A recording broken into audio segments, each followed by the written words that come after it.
Chagueni kumwacha ubiki ama niwashe moto.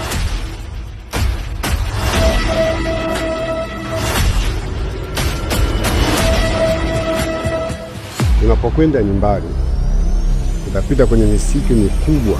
Sio kila mtu akumsaidia msituni huku. Sasa nimekuja kuambia mtusaidie mali tuondoke nayo.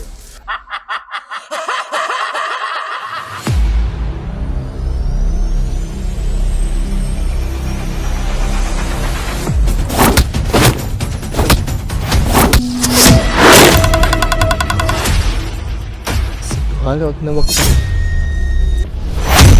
Na kweli wewe binti sio mtu mzuri. Wema wote uliokufanyia ukaamua utibie na mali. Tunaomba hizo mali zetu.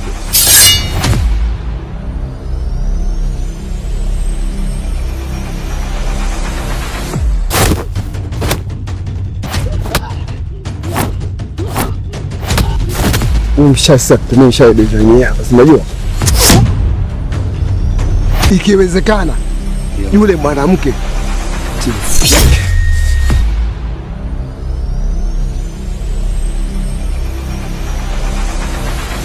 Mwalinda, nyie mbona mko hivi? Afu kwa nini mko maeneo haya wakati sio kawaida? Wewe sio mwenzetu.